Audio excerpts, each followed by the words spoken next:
Bonjour à toutes et tous. Je suis Christophe Morel, président du métier concessionnaire VP au CNPA, également président de groupe de distribution éponyme, donc réalisant 330 millions d'euros de chiffre d'affaires et nous sommes 540 collaborateurs dans notre entreprise. Donc je suis ravi et heureux de vous accueillir au premier webinaire BC sur le thème du risque de la cybersécurité. Je remercie BC Motors pour cette initiative en cette période de crise sanitaire qui, effectivement, nous éloigne physiquement, ne nous permet pas de faire des réunions aussi nombreuses que voulu, en tout cas physiquement, et de pouvoir avoir des outils d'une telle qualité, tels que le webinaire d'aujourd'hui. Alors, je voulais m'adresser à vous dans un contexte, effectivement, où nous vivons une transformation radicale de la distribution et de la réparation automobile. On parle de concentration de la distribution et qui s'est, même en période Covid, ne s'est pas arrêtée et on voit bien une accélération dans ce domaine-là.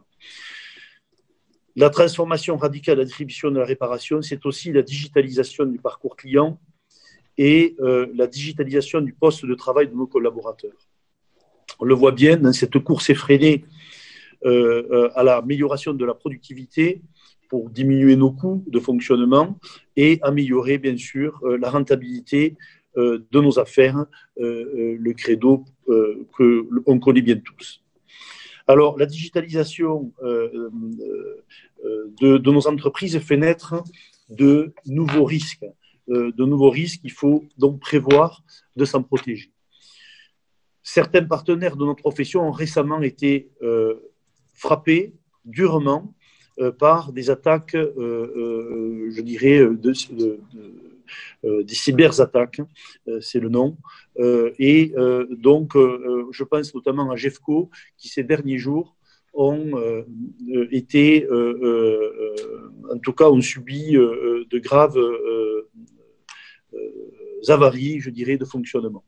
Donc, je suis donc très heureux d'introduire ce webinaire et le webinaire du jour et je vous souhaite à vous tous une excellente séance.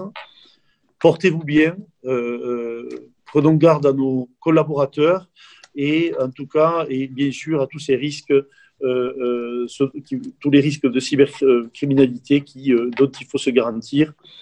Et je vous souhaite donc une excellente fin d'année. Merci à tous. Bonne journée. Merci Monsieur Morel. Donc Olivier Pantaléo. Donc déjà je vais me présenter. Donc pour ma part, je suis Olivier Pantaléo. Je suis le dirigeant de la société Almonde. Almonde est une société spécialisée en cybersécurité. Donc on compte à peu près 150 collaborateurs, donc 150 spécialistes sur cette thématique. On intervient sur tous les secteurs d'activité, donc que ce soit du grand compte, de l'ETI, de la PME. Et ce, de manière très variée sur les secteurs d'activité, parce que la cyber, comme l'évoquait Monsieur Morel, ça touche tous les secteurs d'activité et aussi le secteur d'activité de l'automobile. Donc nos métiers, on accompagne nos clients, on fait des audits de sécurité, des tests d'intrusion, donc on a une équipe de hackers. Notre job, c'est de faire du crash test, si je fais l'analogie avec l'automobile chez nos clients, enfin faire des crash tests chez nos clients. C'est d'essayer de rentrer. Bon, la mauvaise nouvelle, c'est que quasiment, je vais dire 9 fois et demi sur 10 en rentre, si ce n'est pas 10 fois sur 10.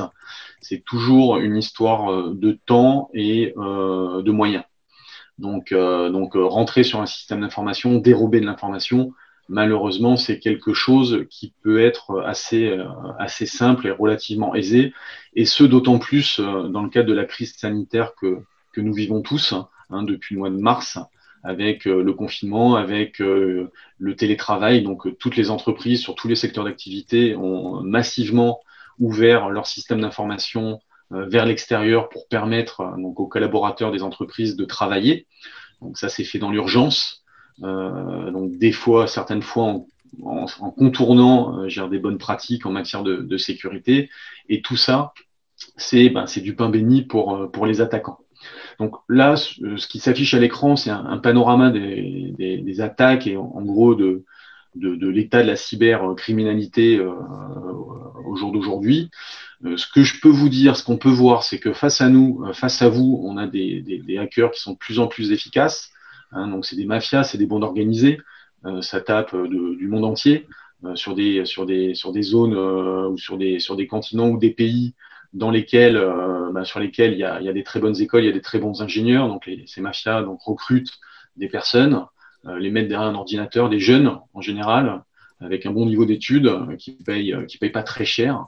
Ils les mettent derrière un ordinateur et les jeunes n'ont pas le sentiment de faire du mal. Et l'objectif pour eux, c'est de rançonner, c'est de faire de l'extorsion de fonds. Et donc du coup, c'est quelque chose qui croît, qui se développe, et encore d'autant plus pour les raisons que j'évoquais tout à l'heure depuis la pandémie.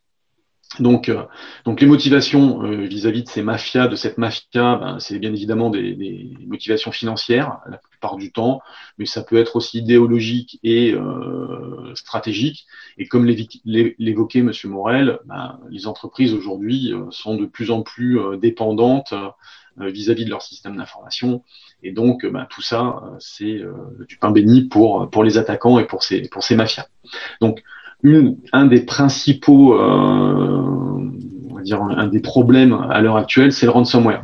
Et donc, c'est le vol d'informations et menaces de divulgation d'informations. Donc, on voit là depuis le confinement et encore plus depuis quelques semaines que ça croît fortement. Donc, beaucoup d'entreprises, mais sur vraiment tous les secteurs d'activité, se font rançonner. Donc, sur des montants de rançon, donc là, je vous ai donné quelques chiffres qui datent de 2019. Mais c'est à peu près toujours vrai, si ce n'est que on a une croissance sur les montants à 2 chiffres d'un trimestre sur l'autre. À titre d'exemple, Maz, qui est un rançongiciel, donc un ransomware, donc les données sont cryptées et en gros pour déchiffrer les données, il faut payer une rançon à l'attaquant. La rançon moyenne sur ce groupement et sur ce ransomware en 2019, c'était 420 000 euros. Donc, à titre d'exemple, ça c'est dans la presse, c'est pour ça qu'on se permet de remonter l'information. Sur Bouygues Construction, au mois de janvier de cette année, la demande de rançon était de 10 millions d'euros. Donc, on voit aussi que il y a d'autres rançons ou il y a d'autres ransomware qui touchent plus principalement des ETI ou des PME, où on a, par exemple, sur Darma, une rançon moyenne de 81 825 $. Ce même ransomware sur le 3e trimestre 2020, en gros, on a une croissance, on a fait 100% de croissance. Le coût moyen d'une rançon sur Darma, c'est plutôt 160 000 euros.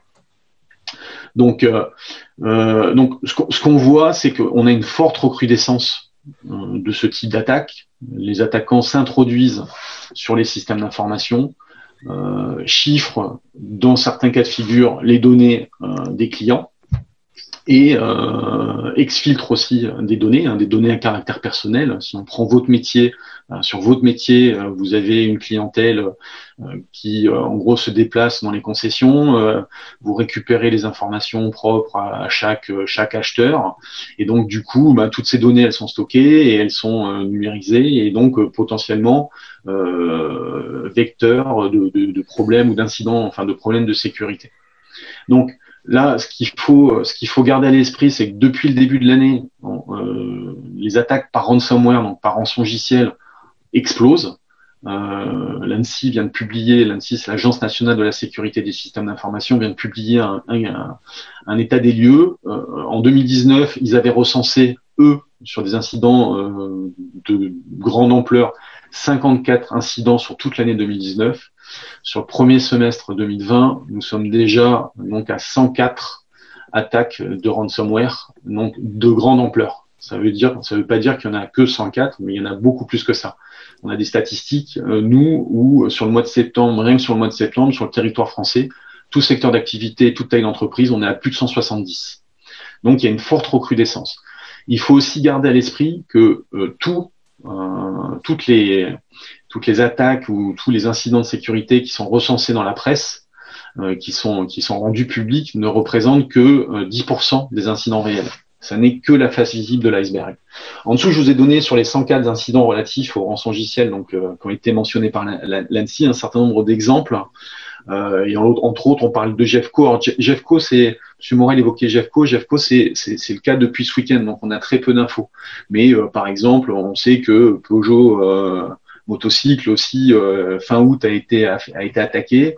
On a Carlson Wagonlit qui s'est fait attaquer et qui a été rançonné. La rançon était de 10 millions et a priori des informations qui circulent et des informations publiques, ils auraient payé la rançon, payé une rançon de 4,5 millions d'euros.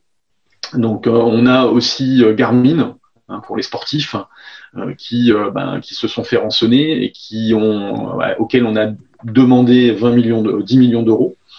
Et a priori, donc, en gros, ils ont communiqué sur le fait, ce qui se laisse entendre, c'est qu'ils auraient payé. Et dans le secteur d'activité, alors proche peut-être, parce que ça doit être forcément le fournisseur de certains de vos clients dans le monde de l'automobile, mais MMA et la MAF, qui fin juillet ont été victimes d'un ransomware et qui, à la date, qui a aujourd'hui encore énormément de mal à redémarrer la totalité de ses activités. Point important aussi, en termes de risque, le risque cyber pour une entreprise fait partie du top 3 des risques. Dans la situation de pandémie, dans la situation du Covid que nous traversons tous, qui a des fortes répercussions économiques, une attaque cyber dans cette période peut être fatale à l'entreprise. Donc il faut vraiment prendre le sujet au sérieux et ça touche toutes les entreprises, quels que soient les secteurs, quelles que soient les tailles des entreprises. Donc là, on vous a donné, à titre d'information, les trois types d'attaques les plus redoutés sur l'année 2020, avec des exemples d'attaques en dessous de chaque risque. Les attaques destructrices par demande de rançon. Donc ça, on l'a évoqué juste avant sur un certain nombre d'exemples où on vous demande de payer une rançon. Certaines entreprises payent les rançons et pour certaines, malheureusement, ils ne récupèrent pas les données. Donc c'est pas parce que vous payez que vous récupérez. Donc la recommandation, c'est in fine surtout, c'est de ne pas payer. C'est hyper important parce que si vous payez une fois, ils savent que vous payez et vous êtes en capacité de payer, donc ils vont revenir. Et donc et malheureusement, les demandes de rançon vont augmenter. Les attaques par rebond, donc en provenance des fournisseurs. Donc vous travaillez tous avec des tiers, avec des prestataires, avec des fournisseurs. Vous pouvez faire les choses correctement en matière de cybersécurité sur votre système d'information, mais vous êtes aussi dépendant des tiers avec lesquels vous travaillez. Donc, un tiers, un prestataire, un fournisseur essentiel qui se connecte sur votre système d'information, qui interagit avec votre système d'information, qui ne ferait pas les choses correctement en matière de cybersécurité, par rebond, s'il se fait contaminer, s'il se fait pirater, vous pouvez vous faire pirater.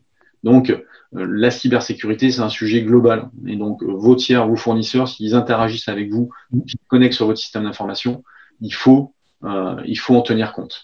Et aussi les compromissions, les attaques par phishing, donc social engineering, de hameçonnage, où en gros vous recevez des mails, vous cliquez, l'utilisateur, l'attaquant arrive par ce biais à prendre le contrôle de votre boîte de messagerie.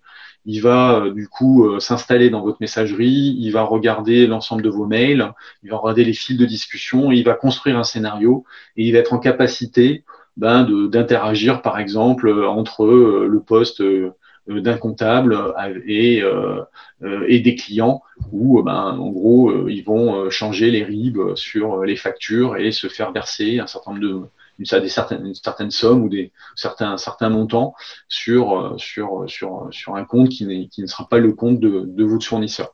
Et malheureusement, vos fournisseurs, en termes de rapprochement, en termes de vérification de paiement, en général, les fournisseurs prennent toujours un peu de temps et quand on s'en rend compte, ça peut être un peu trop tard. Donc, principaux vecteurs d'attaque en 2020, ça, ce sont des constats. Sur des entreprises qui sont inférieures à 1 millier de collaborateurs et principalement celles qui sont inférieures à 100 collaborateurs, c'est la compromission sur des services d'accès distant. Et ça, c'est la vérité. Enfin, c'est d'autant plus vrai depuis le confinement et depuis la mise en place massive du télétravail. Donc du coup, les entreprises qui font 1 millier d'utilisateurs sont principalement attaquées sur ce vecteur. Donc il faut si vous ouvrez votre système d'information vers l'extérieur, il faut le faire de manière contrôlée. Il ne faut pas mettre en place des services type RDP qui sont des services qui sur lesquels il y a un certain nombre de problèmes de sécurité et qui peuvent être vulnérables et donc qui peuvent être une porte d'entrée pour compromettre votre système d'information. Et pour des entreprises supérieures à un millier de collaborateurs, c'est plutôt du phishing et de l'exploitation de vulnérabilité. Pourquoi supérieur à 1000 utilisateurs? Parce qu'en général, c'est des entreprises qui ont une surface d'attaque ou tout au moins une présence sur Internet qui est beaucoup plus importante. Et donc, c'est beaucoup plus compliqué pour les entreprises de tout sécuriser, d'appliquer les patchs de sécurité. Donc, la sécurité, c'est un process, c'est continu, ça vit tout le temps. Et donc, du coup, c'est très compliqué, c'est plus compliqué pour les entreprises de maintenir un bon niveau de sécurité. Donc, le sujet de la sécurité est un vrai sujet. Le sujet, pour une entreprise, pour une direction financière, donc un incident de sécurité peut avoir des conséquences catastrophiques, voire même jusqu'à l'arrêt de l'activité. Donc, il faut vraiment prendre ça au sérieux. Et ce qui se dit un peu partout aujourd'hui, et d'autant plus dans le cadre du confinement et de la crise sanitaire que nous traversons, c'est que la prochaine crise numérique, elle sera cyber. Donc, parce que tout est digital, tout le monde va vers le digital, tout le monde digitalise les parcours vis-à-vis des clients, vis-à-vis des tiers, vis-à-vis des fournisseurs. Et donc, tout ça, c'est du pain béni pour les attaquants. Là, je vous donne quelques retours, des retours sur quelques incidents traités. Au sein de mon entreprise, on a un centre de réponse sur incident. Donc, en gros, on aide les entreprises qui se font pirater et qui sont victimes d'incidents de sécurité. Et malheureusement, en termes de statistiques, moi, en tant que dirigeant, il y a quasi pas un jour où je suis pas contacté par le dirigeant d'une entreprise qui se retrouve dans une situation catastrophique. Donc là, quelques exemples avec, en gros, j'ai un impact réel sur les scénarios qui sont présentés. Donc la compromission, j'ai évoqué juste avant, d'un serveur qui permet de faire de la prise de main à distance, donc pour des utilisateurs qui veulent télétravailler. Donc un serveur s'est fait compromettre. La production, elle a été impactée pendant 15 jours, donc au niveau de l'entreprise. Donc ça veut dire que pendant 15 jours, quasiment toute l'activité était arrêtée. Donc, avec pour eux une incertitude sur la compromission du SI, par où ils sont rentrés par ce serveur, mais est-ce qu'ils se sont introduits sur le système d'information? Est-ce que du coup ils se sont propagés, ils se sont déplacés sur le système d'information? Est-ce qu'ils ont collecté de l'information? Il faut partir du principe que un système d'information, c'est comme une maison. Dans une maison, vous avez des portes, vous avez des fenêtres, vous avez des volets. Par contre, dans la maison, le matin, quand vous partez, vous fermez tous les extérieurs, mais vous fermez aucunement les pièces dans la maison. Un attaquant qui arrive à s'introduire donc dans votre système d'information, c'est exactement la même chose. C'est-à-dire que lui, il n'a pas de contrainte de temps, il n'a pas de contrainte de budget, et donc il va pouvoir se déplacer en latéral sur votre système d'information, aller collecter de l'information, passer sous les radars, ne pas être détectable ou détecté, et donc exfiltrer les données. Et à un moment donné, quand il aura bien récupéré toutes les informations, il va déclencher l'attaque. Voilà. Donc là, pour le coup, on avait une incertitude donc, sur une possible compromission de tout ou partie du système d'information.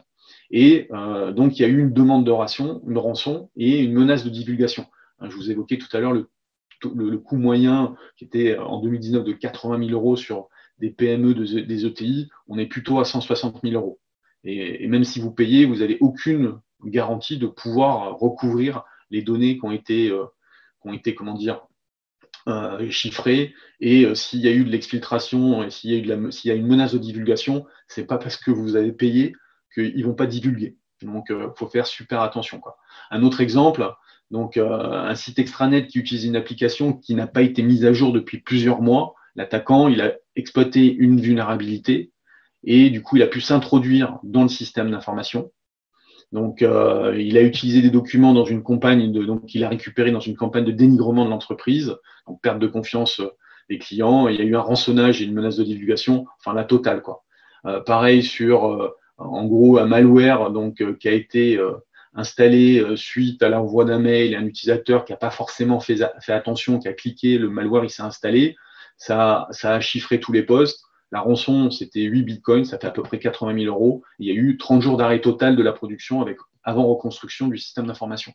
Donc, avec 30% des données perdues. Donc, là, vous avez un certain nombre d'exemples. Tout ça pour vous dire que aujourd'hui, vis-à-vis des attaquants, les concessionnaires automobiles donc, se voient confier donc, un éventail de renseignements personnels. Et il faut surtout pas oublier le RGPD. parce que croyez-moi, la CNIL, elle redresse, elle contrôle, elle met des sanctions. Et les sanctions peuvent être assez conséquentes. Et ce qu'on voit dans la presse sur des sanctions qui peuvent être mises par la CNIL, comme sur les attaques, ça représente moins de 10% de la réalité, quoi. Donc, c'est-à-dire que la CNIL met énormément de sanctions. Donc voilà, vous hébergez des données à caractère personnel, des données sensibles. Donc vous digitalisez de plus en plus le système d'information, donc les processus ou tout au moins les parcours vis-à-vis de vos clients. Donc il faut faire attention. Donc là, je vous donne quelques conséquences potentielles d'un cyberincident. Donc ce qu'il faut voir, c'est que, et ça sera développé par Christophe, mais quand on subit une attaque, forcément, donc on fait appel à des tiers pour que ces tiers puissent vous aider, que ce soit des experts techniques, que ce soit des experts juridiques en fonction de la nature de l'incident de sécurité.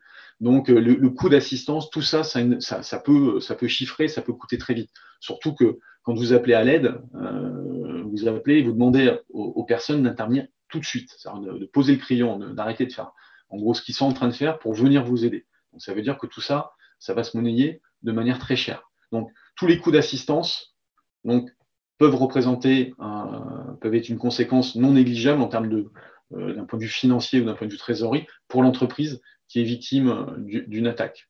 Donc, en fonction de la nature de l'attaque, il peut y avoir aussi de la communication vis-à-vis de vos clients, vis-à-vis de tiers, vis-à-vis d'institutionnels. Donc, derrière, il y a tous les dommages et intérêts qui sont à verser aux tiers en cas de violation de données à caractère personnel. Donc, on l'évoquait tout à l'heure, vous stockez des données à caractère personnel avec des informations qui sont critiques pour les individus qui sont vos clients. Donc, du coup, à un moment donné, il va peut-être falloir les indemniser en fonction de la nature des données que vous stockez. Donc, pareil, vous pouvez aussi subir une pénalité, une sanction de la CNIL, par exemple, du régulateur, parce que ils ont fait un contrôle suite à l'incident de sécurité, ils ont jugé que le système d'information n'avait pas été suffisamment ou correctement sécurisé. Vous n'étiez pas donné les moyens de mettre le bon niveau de sécurité au regard du volume de données à caractère personnel et de la nature des informations qui étaient stockées sur le système d'information d'entreprise. D'accord. Donc des pertes financières, un arrêt total ou partiel des activités et bien évidemment la rançon à verser si on décide ou pas de la verser. Donc ça, ce sont les conséquences potentielles. Ça peut chiffrer assez rapidement en centaines de milliers d'euros, tout ça, voire même en millions d'euros. Donc sur les statistiques juste avant, je vous ai donné quelques exemples. Donc c'était Hiscox qui disait que le coût en 2019, le coût d'une cyberattaque avec un ransomware, c'était à peu près 860 000 euros. Donc voilà, ça vous donne quand même des informations et ça, encore une fois, ça touche tout le monde, toutes les entreprises. Il faut arrêter de penser qu'on est exsangue et que moi j'entends souvent, mais nous on n'est pas la NASA, on n'intéresse pas. Non, mais en face de vous, vous avez des bandes organisées, ils savent pas où ils tapent tout azimut et tout a une valeur sur Internet. Bon, là je vous ai donné un exemple d'Emotet. Emotet, c'est un scénario d'attaque qui est à la mode aujourd'hui. Grosso modo, vous allez recevoir un email, vous allez cliquer sur la pièce jointe ou sur l'email. L'utilisateur va prendre le contrôle de votre boîte de messagerie. Il va analyser tout le flux, toutes les communications au sein de votre messagerie. Il va se servir de votre messagerie pour envoyer à des gens de votre carnet d'adresses ou à des personnes avec lesquelles vous avez l'habitude de converser à des mails en reprenant des fils, des mails existants ou tout au moins des communications existantes et il va derrière détourner de fonds. Et ça, sur le 4e trimestre, l'ANSSI l'a encore martelé la semaine dernière, Emotet, il faut faire super attention. Il faut vraiment faire super attention. Parce que les conséquences, c'est effectivement la ransomware, c'est l'indisponibilité totale ou partielle du SI, c'est l'usurpation d'identité, c'est l'attaque aux faux fournisseurs, c'est la fuite de données. Là, c'est la totale. Et malheureusement, ça touche l'utilisateur. Et nous, ce qu'on se rend compte, c'est que le premier problème, il se situe entre l'écran et la chaise. Donc, il faut que les gens, il faut que les utilisateurs soient sensibilisés, il faut qu'ils soient attentifs. Là, je vous donne quelques exemples, on va dire, de chantiers à réaliser, à mener, justement pour essayer, tant que faire se peut, de réduire ou diminuer votre surface d'attaque ou de limiter la compromission ou les risques en cas d'attaque. Donc, par exemple, sensibiliser vos utilisateurs, donc renforcer la sécurité des postes de travail, gérer les vulnérabilités, donc cloisonner gérer les données qui sont sensibles sur votre système d'information, faire de réelles sauvegardes et pas des sauvegardes où en gros on fait de la synchro, donc sur en gros de la copie sur les sauvegardes. Donc la sauvegarde c'est essentiel parce que si vous êtes crypto-loqué, vous ne pourrez pas restituer ou remonter votre système d'information. Là, c'est un outil, point important, observatoire de la maturité cyber des entreprises. Ce qu'on observe, nous, c'est que de plus en plus d'organisations, que ce soit des institutionnels, ça soit des investisseurs, mettent en place, regardent le risque cyber. Et donc, il y a des outils qui se développent. Donc, nous, on en a développé un qui permet d'évaluer la maturité cyber d'une entreprise sur toute son exposition publique, c'est-à-dire sur Internet. On va collecter, en gros, l'empreinte de l'entreprise sur Internet, donc sur des données publiques, et on va les interpréter suivant différents axes d'analyse. La surface d'attaque, la messagerie, principaux vecteurs d'attaque, le web, donc principaux vecteurs d'attaque, la gestion des vulnérabilités. Et donc, sur la base de données publiques, on est capable de dire une entreprise, un secteur d'activité, c'est mature ou c'est pas mature. Et donc, ce qu'on voit, par exemple, les assureurs utilisent de plus en plus ce type d'outils. Donc, il n'y a pas besoin de demander d'autorisation. On est sur de la collecte d'informations publiques et sur de l'interprétation d'informations publiques pour mettre en place des polices d'assurance. Christophe en parlera tout à l'heure, mais aussi des investisseurs qui ont mis de l'argent dans des entreprises et qui savent que un incident cyber, ça peut avoir un impact sur la valo de l'entreprise. Donc, du coup, voilà, ils veulent surveiller la société et sa posture en matière de cybersécurité. La CNIL, on est en train de faire un POC avec eux sur l'usage. Ils vont utiliser ce type d'outils pour pouvoir diligenter des contrôles, voir s'il y a un bon niveau de maturité. Et tout ça, l'objectif, c'est de faire grandir les entreprises. Et donc, on voit arriver des agences de notation cyber, comme on a des agences de notation financière. Et ces agences se basent sur ce type de produit. Nous, la plateforme qu'on a développée et qu'on utilise avec BC, il faut savoir qu'en base, on a plus de 15 000 entreprises. Et donc, on a des analyses sectorielles, on est capable de dire telle entreprise, elle est plus mature, ou tout au moins, elle a mis en œuvre les bonnes pratiques versus telle société. Donc, c'est un outil qui est assez factuel et qui permet de se doter, enfin, de voir comment on peut être perçu de l'extérieur. Et donc, si on est plutôt bien noté, potentiellement, l'attaquant ou les attaquants qui n'ont pas forcément ce type d'outils, mais qui font les mêmes contrôles pour voir si une cible peut être attractive ou pas, s'ils voient que c'est vert partout, ils ont un terrain de jeu qui est tellement énorme qu'ils vont passer sur une autre cible. Voilà. Donc, il faut vraiment prendre le risque cyber au sérieux dans votre secteur d'activité, quelle que soit la taille de votre entreprise. Vous manipulez les données à caractère personnel, donc c'est juste essentiel. Donc, ce que je peux vous dire, de manière très simple, on dit en général la meilleure défense c'est l'attaque. Dans le cyber, la meilleure défense c'est la défense. Donc surtout, ne surestimez pas votre informatique, vos capacités, et ne sous-estimez pas les attaquants. Quelqu'un qui veut rentrer dans votre système d'information, il rentrera. Donc là, ce qu'on cherche à faire, c'est vous protéger contre des bandes organisées qui tapent tout azimut. Donc s'ils voient qu'il y a un bon niveau de maturité, forcément, ils changeront de cible. Donc, il faut vous préparer.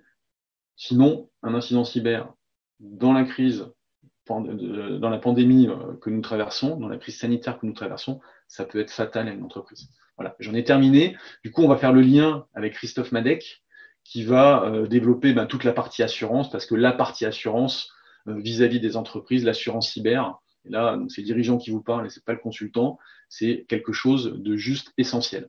Christophe, je te passe la parole. Oui, merci Olivier. Effectivement, l'assurance cyber est un sujet nouveau en matière d'assurance, un sujet qui est en plein développement. C'est vrai que Olivier a décrit une situation qui est plutôt anxiogène. On nous reproche souvent d'être assez anxiogène sur le sujet.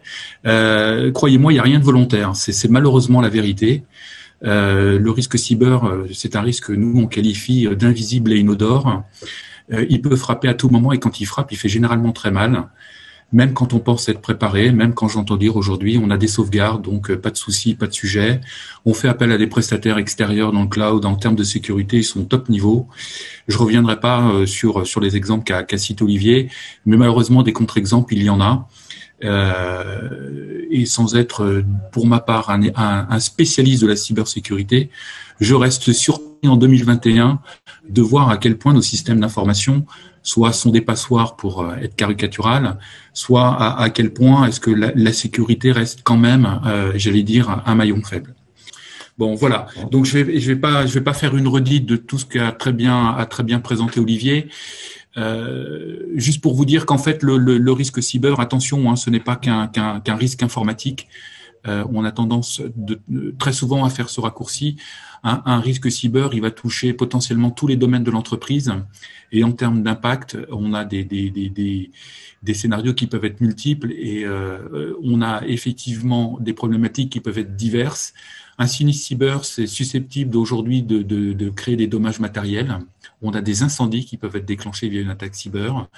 On a de la perte d'exploitation sans dommage, sujet ô combien d'actualité avec la crise Covid, le risque de pandémie et le débat qui a agité le marché de l'assurance et des entreprises. La perte d'exploitation sans dommage, quand on est victime d'une attaque cyber, il n'y a pas de dommage matériel. Et pour autant, il y aura des pertes d'exploitation, des conséquences sur l'activité.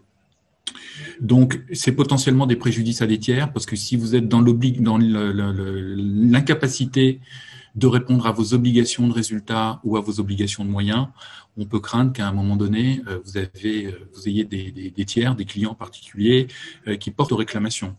Et évidemment, quelque chose qu'on sait un peu moins quantifier, mais qui a un vrai sujet, c'est l'atteinte à l'image et l'atteinte à la réputation de l'entreprise. Bon, quand on parle de risque cyber et d'assurance cyber, un premier point important, l'assurance cyber n'est pas simplement là pour couvrir le risque d'une attaque liée à des cyberattaquants, des hackers qui agiraient de l'extérieur. Non, c'est une vision beaucoup plus extensive. On va couvrir en fait l'ensemble des conséquences du risque informatique, c'est-à-dire les couvertures d'assurance cyber aujourd'hui, quand elles sont bien faites, je dis bien quand elles sont bien faites, parce qu'en fait le marché est tellement jeune que les offres sont plutôt assez hétérogènes. On couvre, une assurance cyber va couvrir, outre les attaques cyber qui peuvent venir de l'extérieur, mais on a tout ce qui peut être acte de malveillance d'origine interne, les erreurs de programmation, les bugs informatiques, tout ce qui est susceptible de venir perturber le bon fonctionnement des systèmes d'information et l'atteinte à la disponibilité, l'intégrité et la confidentialité de la donnée. Donc voilà, donc ça c'est pour être vraiment très générique. Bien, très concrètement, Olivier vous l'a dit, dès lors qu'on est victime d'une atteinte cyber, les entreprises vont être vraiment confrontées à une situation de crise. C'est une situation de crise qui va être immédiate, qui va être anxiogène. Pour quelles raisons? Il va falloir déjà comprendre quelle est la nature de l'incident. Je le rappelais tout à l'heure, c'est un risque invisible et inodore. Que se passe-t-il? Donc, les équipes informatiques vont être à pied d'œuvre pour comprendre et ensuite évaluer le niveau de compromission du SI, c'est-à-dire il ne va pas uniquement s'agir de récupérer la sauvegarde et de se dire on redémarre cet après-midi. Absolument pas. Il va falloir faire de l'investigation numérique, de voir où est-ce que les hackers ont pu, aller, de quelles informations ils ont éventuellement pu extraire ou quelles informations malveillantes ils auraient pu également laisser. On peut laisser aujourd'hui, des logiciels, des malwares qui vont permettre à un tiers de récupérer au fil de l'eau et au quotidien l'ensemble des informations ou des échanges de l'entreprise. Donc, vous imaginez si pendant des semaines ou des mois, tout ce qui constitue le savoir-faire, les secrets commerciaux de votre entreprise est tout simplement fuite sans que vous vous en rendiez compte vers l'extérieur. Donc, ce travail d'investigation numérique va être important. On constate également que lorsque l'incident survient, ce qui est extrêmement anxiogène, c'est que vous ne savez pas et vous ne saurez pas dans les premières heures si vous redémarrez dans la journée, le lendemain ou dans une semaine. Ça va dépendre de la force de l'attaque, de la nature de la compromission et de sa portée, de sa puissance, et donc de tout de ce travail d'investigation qu'il va falloir faire. Donc face à cette incertitude, c'est une incertitude pour l'ensemble de vos collaborateurs, c'est une pression sur les équipes informatiques de la part, des dirigeants au sens large du terme, qui vont mettre une pression pour que ça redémarre. Et donc, voilà, c'est quelles mesures prendre, quelles mesures adapter, Ai-je besoin de faire appel à un prestataire externe ou pas? Est-ce que c'est immédiat? Est-ce que j'attends le lendemain? Est-ce que j'ai besoin de communiquer à mes clients? Oui, non. Si on redémarre cet après-midi, évidemment non. Si on redémarre dans une semaine, ben, on a tout intérêt à avoir identifié le sujet pour avoir cette communication-là. Et on s'aperçoit que sur cette gestion de crise, on a des sujets qui peuvent être divers et variés et qui vont nécessiter de fait que l'on vienne rechercher le support de prestataires en externe, plus ou moins qualifiés, en fonction des problématiques qu'il va falloir identifier, qualifier assez vite.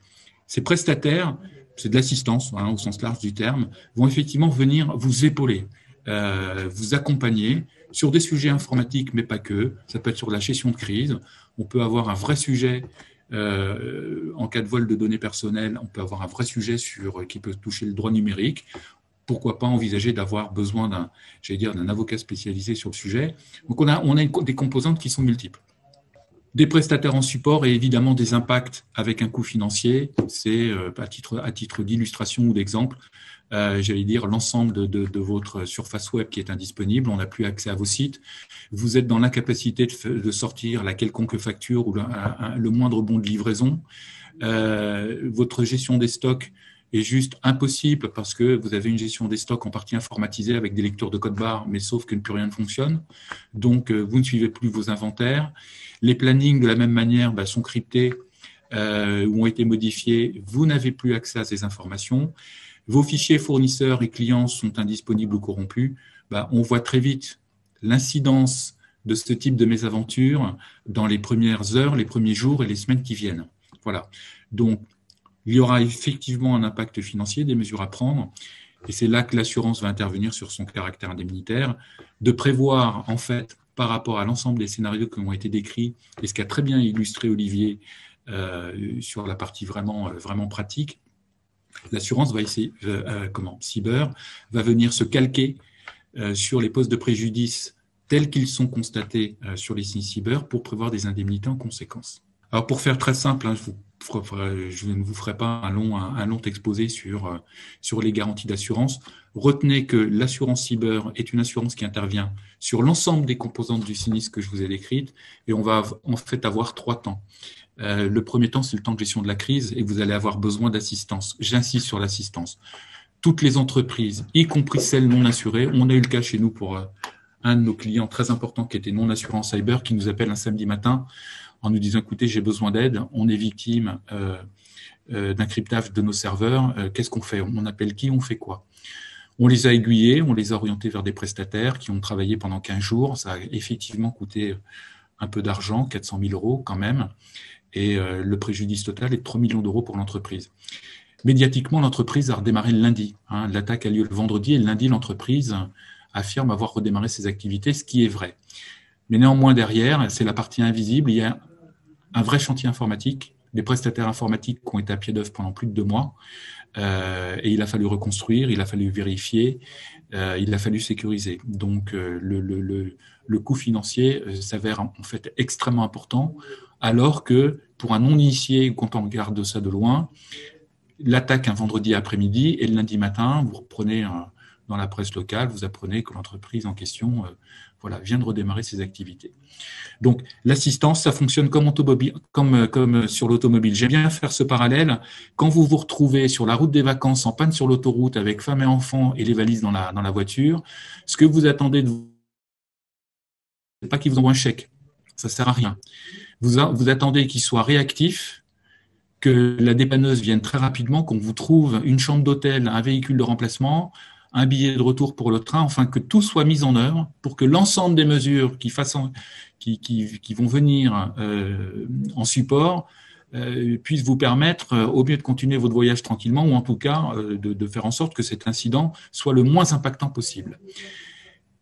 Un des intérêts majeurs de l'assurance cyber est celui-ci, et je ne vous cache pas que beaucoup d'entreprises, leur première motivation d'achat d'une assurance cyber, c'est pas d'imaginer la catastrophe, même si il y a souvent du déni là-dessus, mais voilà, c'est un constat. C'est de venir rechercher cette assistance potentielle dont ils ont conscience qu'ils en auront besoin au jour du sinistre.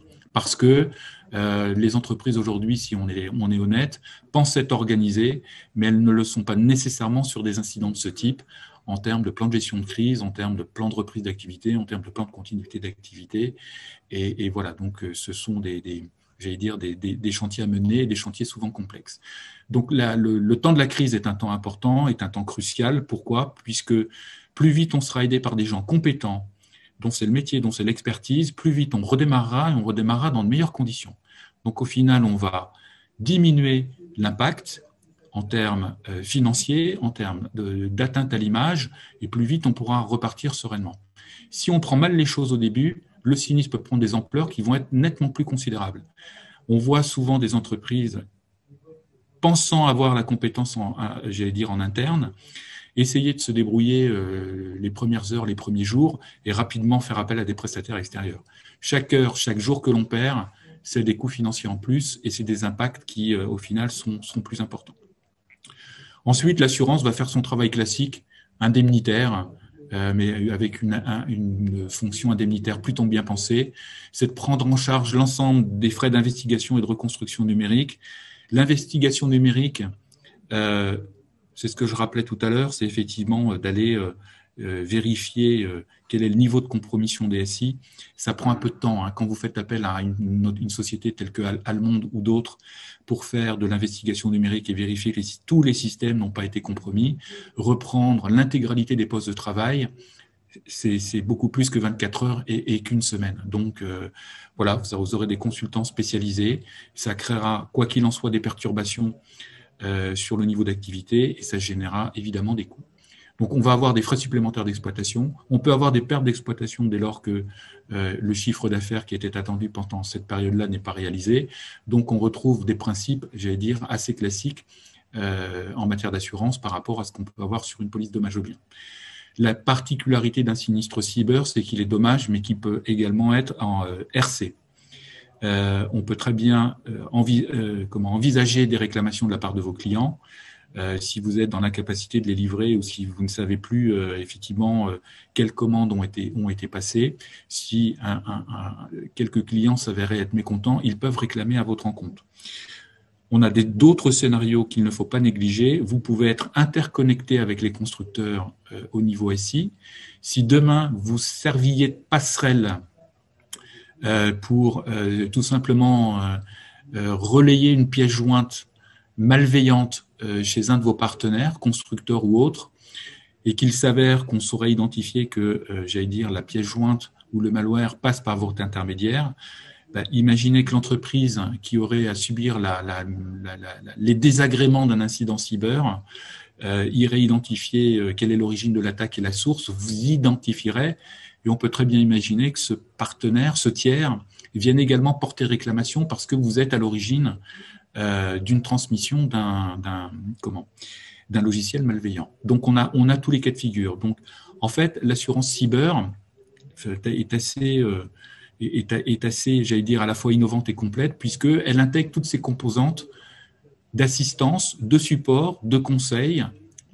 Le principe indemnitaire, tel que ça figure sur le temps 2, on est sur du court terme, et puis le temps 3 sur une gestion plutôt long terme. Alors, bien s'assurer en cyber, ça passe par plusieurs étapes. D'une part, d'apprécier le niveau de son risque. C'est important en fonction de l'appréciation que l'on aura de son niveau de vulnérabilité ou de son niveau de maturité cyber, cela permet éventuellement de qualifier quel est le niveau de garantie nécessaire. Est-ce que j'ai besoin de m'assurer pour quelques centaines de milliers d'euros?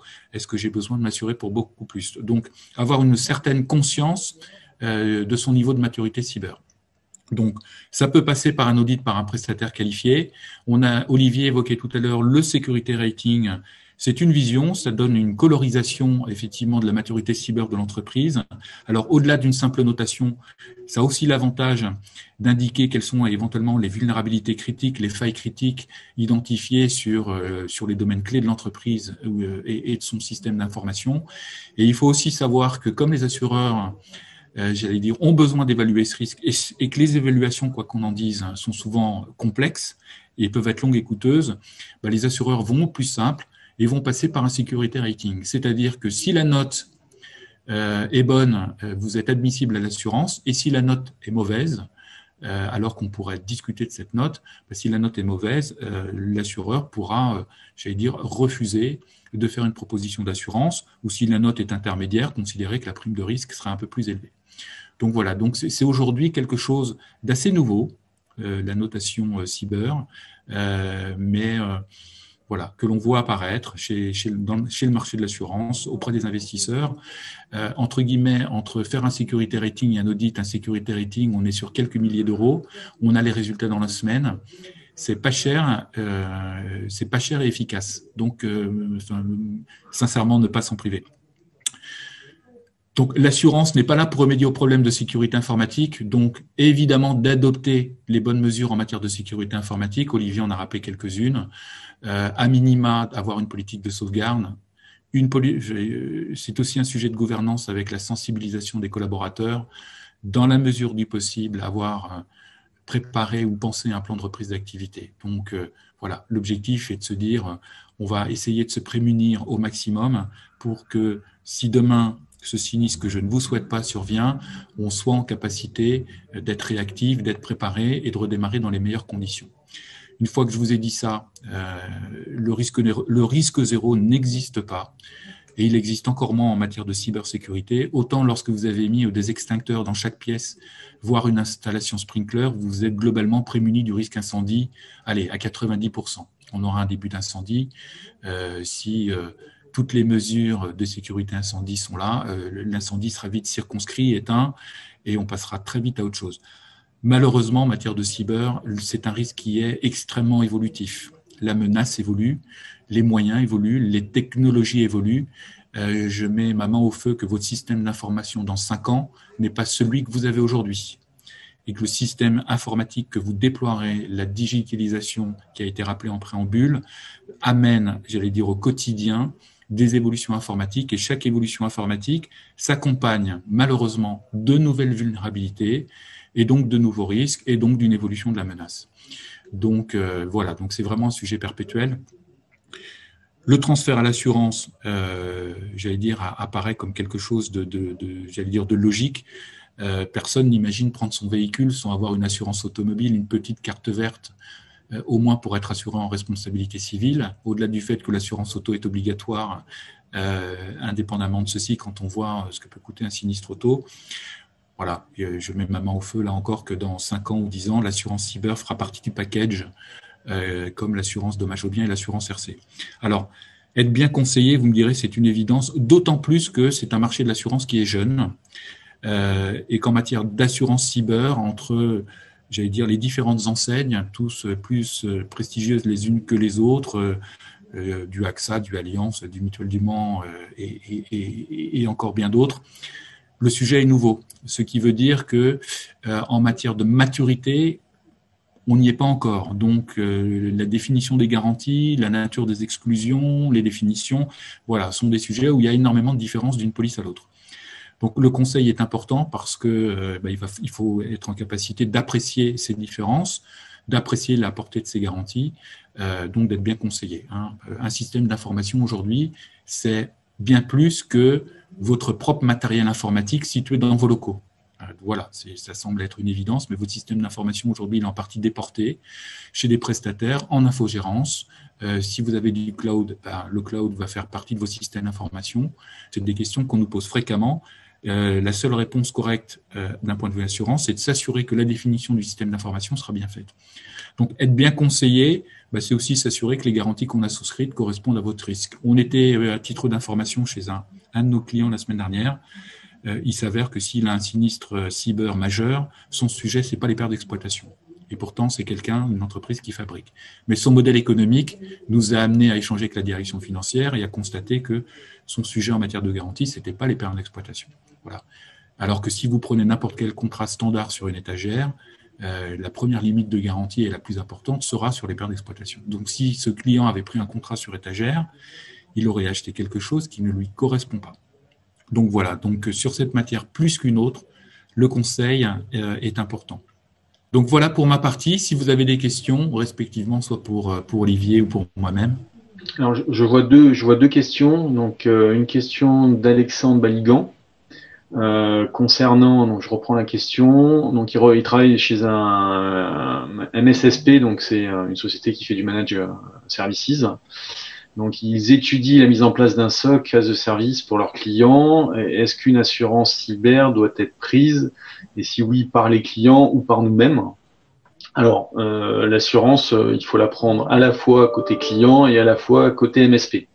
Aujourd'hui, vous proposez des services d'infogérance à vos clients. Un incident de sécurité, même si c'est par le biais d'un de vos clients, peut vous toucher directement et donc peut engager votre responsabilité. Donc, il est important que vous-même et bien évidemment les clients puissent souscrire une assurance cyber. Donc, c'est pas parce qu'on met en place un SOC que, en gros, ça vous exempte de la souscription d'une assurance cyber. Au contraire, vu votre métier, hein, si on fait l'analogie avec le RGPD, du fait que, en gros, un client peut externaliser chez vous un certain nombre de services, vous êtes responsable de la sécurité. Donc, en cas de compromission, c'est vous qui allez devoir justifier le fait que vous avez mis en place toutes les mesures de protection, tout au moins sur tout ce qui est mutualisé pour garantir la sécurité des données qui vous sont confiées par vos clients ou qui sont hébergées sur votre système d'information. Donc la réponse est oui, côté client et côté société de service.